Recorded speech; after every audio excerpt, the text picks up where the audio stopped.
TV News at 9 starts with breaking news. It's a very small, close-knit community. A lot of people have been there for multiple generations. Right now, at least 13 homes and 10 other buildings are destroyed as a wildfire rips through the tiny mining town of Bagdad in the northwestern part of our state. And right now, you are looking at just some of the devastating and jaw-dropping video tonight from that scene. We watched live this afternoon as flames tore through home after home, Jared.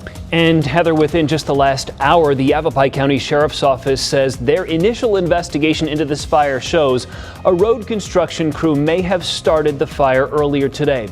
At one point, we saw homeowners out with their garden hoses trying, in many cases in vain, to keep those flames away from their homes. Tonight, hundreds of people remain evacuated. A shelter set up at the Hassayampa Elementary School in Wickenburg, about an hour south. Meantime, crews are using everything from fire trucks to airdrops of water and red slurry to try to stop the growth of the fire. The entire state is pretty much dealing with dry vegetation, drought-stricken vegetation, and a lack of precipitation. So that's really what fueled this fire, was that dry fuel. Right now, two highways, State Routes 96 and 97, are closed going into Baghdad, and sheriff's deputies are asking people to continue to avoid that area.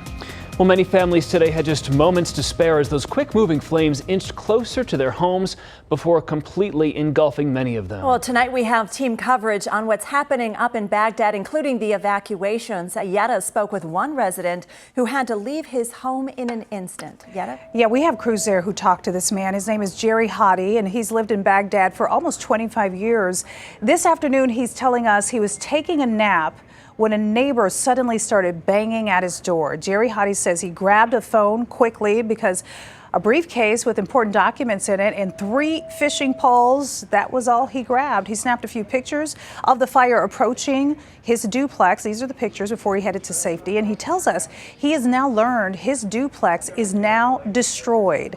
He's thankful, though, that he and others in his tight-knit mining community were able to escape without any reported injuries so far. And he's crediting that community for being safety-minded and having a plan, and that includes people going door to door to help people get out in the case of an emergency like this. Reality is setting in now of all of this devastation. My involvement with sports all through high school and college